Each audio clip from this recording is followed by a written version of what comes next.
Mata duree biraa qabadhee deebi'een jira. Akkam jirtu nagaa keessanii. Chaanalii kana sabiskiraayib, laayik, sheerii fi koomentii gochuun waliin waa'ee fayyaa waan hedduu irraa barannuun jedha. Barnoota nama qabadhee jiru waa'ee faayidaa fi miidhaa bishaan ho'aa fi bishaan qorraa yookaan dilallaan qaama dhiqachuu kan jedhudha. Kamtu faayidaa hedduu nuuf qaba? Qaama keenya bishaan qorraadhaan yeroo hedduu dhiqanne moo bishaan ho'aadhaan yoo dhiqanne faayidaa hedduu nuuf qaba kan jedhudha. Mee akka armaan gadiitti waliin haa ilaallu. Gaaffiif yaada qabaannaanis dhumarratti koomentii jedhan haa keessu. Jalqaba bishaan qorraa yookaan dilallaan qaama dhiqachuu ilaalla. Bishaan qorraan qaama dhiqachuun namoota baay'ee kan hin gammachiisne haa ta'u malee faayidaawwan hedduu qaba. Isaan keessaa gurguddoon jechuunis bishaan qorraan yeroo yeroon qaama dhiqachuun faayidaa inni kennu gurguddoon kan jalqabaa madaa'uu fi dhiita'uu qaamaa hir'isuudha. It decreases inflammation and swelling. Madaan akka dafee fayyu amala taasisuu qaba jechuudha. Akkasumas dadhabbii foonii hir'isuu keessumaa sosochii qaamaa taasisnee hojii adda addaa hojjenne faatii kan ta'an akka dadhabbiin godhanne foon qaama keenyaa taasisuu irratti baay'ee fayyada. Kana egaa atileetonni akkasumas immoo namoonni ispoortii gurguddoo hojjetanii baay'ee itti fayyadamu jechuudha. Akkasumas dhukkubbii qaamaa hir'isuu namni dhukkubbii qaamaa qabu gaafa bishaan qorraadhaan qaama dhiqatee hanga ta'e amala dhukkubbii hir'isuu qaba. It decreases pain. Dabalataanis immoo hanga koolesteroolii qaama keessaa hir'isuu. Koolesteroolii qaama keessa jiru hir'isuudhaan fayyummaa qaama keenyaaf gahee mataasaa taphata jechuudha. Dabalataanis deddeebii dhiigaa fooyyessuu. It improves circulation. It improves blood circulation. Qaama keenya keessa dhiigni akka garaasaa akka inni qaama keenya keessa deddeebi'u taasisuu keessattis bishaan qorraan qaama dhiqachuun gahee hedduu qaba jechuudha. Yeroo hundaa yeroo qaama keenya dhiqannu bishaan qorraadhaan dhiqachuun tamsa'ina dhiigaa fooyyessuu yookaan faca'insa dhiigaa fooyyessuu, sirkuleeshinii dhiigaa fooyyessuu akkasumas immoo miira dhiphinaa furuu akkasumas dammaqina qaamaa dabaluu qaba. Moor awweek akka nu taane aktiif akka taanu taasisa jechuudha. Akka nuti dammaqnu taasisa jechuudha bishaan qorraan qaama dhiqachuun. Kana malees qorannoon hedduun akka agarsiisanitti dhibeewwan akka dhiphina yookaan cinqina sammuu qabaachuu akkasumas immoo maashaalee dadhabaan fooyyessuu, cooma qaamaa gubuu akkasumas immoo dandeettii sirna dhibee dandamachuu irratti gahee mataasaa qaba jechuudha bishaan qorraan qaama dhiqachuun. Akkasumas hunda duraa waan beekuu qabnu yookaan beekamuu qabu bishaan qorraan wayita qaama dhiqannu bishaan qorraan yeroo qaama keenya irra bu'u qaama ni naasisa, ni rifaayisa jechuudha akkuma beeknu. Kun immoo faayidaa mataasaa qaba. Qaamni rifate yookaan qaamni na'e kun yeroo bishaan qorraa irra bu'u atattamaan deebii kenna. Kun immoo egaa dhahannaa onnee fi tamsa'ina dhiigaa ni dabala.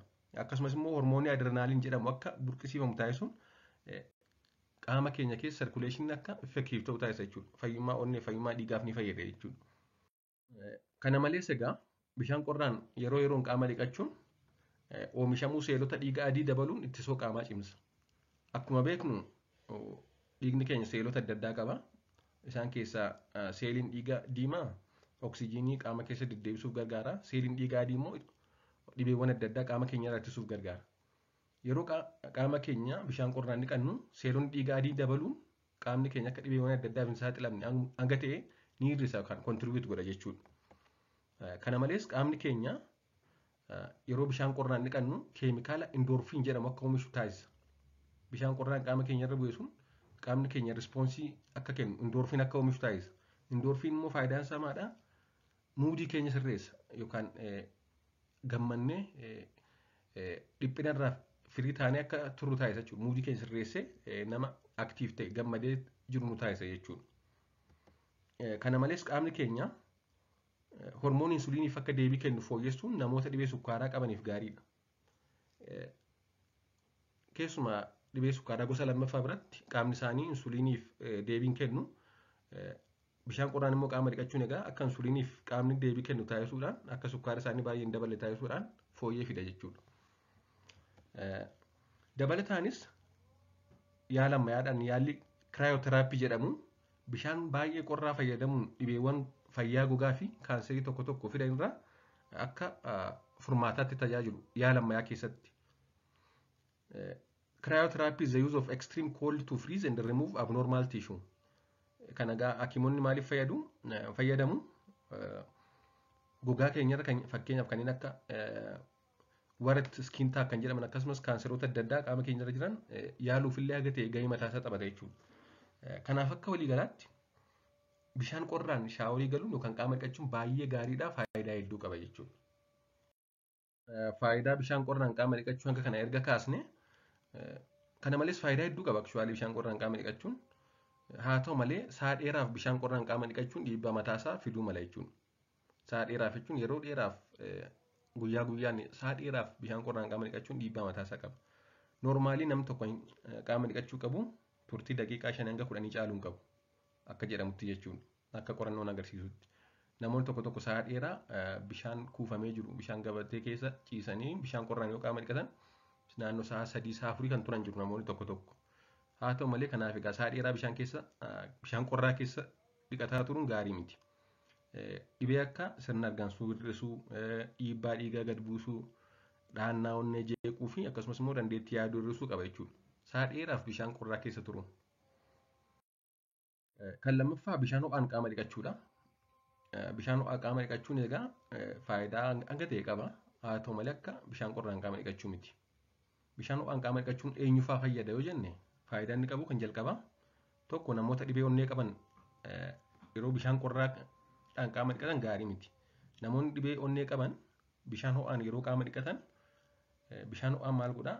Ujummoon dhiigaa yookaan blood vessel kan jennu akka daayileet ta'uu taasisa. Ujummoon dhiigaa akka babal'atu taasisuun namoota dhibee onnee qabaniif akka sappoortiif tiriitmentiitti akka yaala gargaarsaatti fayyada jechuudha. Kanaaf namoonni dhibee onnee qaban osoo bishaan ho'aan qaama dhiqatanii gaariidha.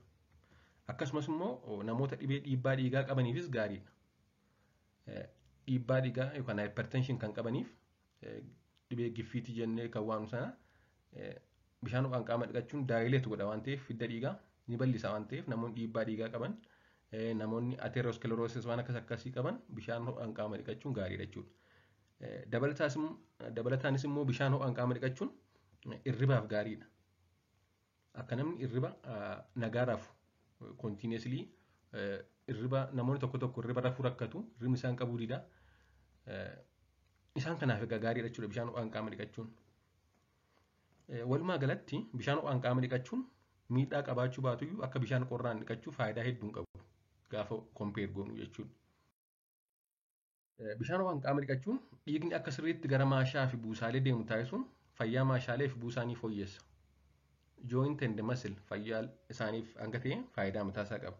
Akkasumas guddina ga'umsaa fi fayyummaa narvii cimsuuf dandeettii yaadachuu, dandeettii barachuu dabaluufillee hanga ta'e ni fayyada qorannoon tokko tokko.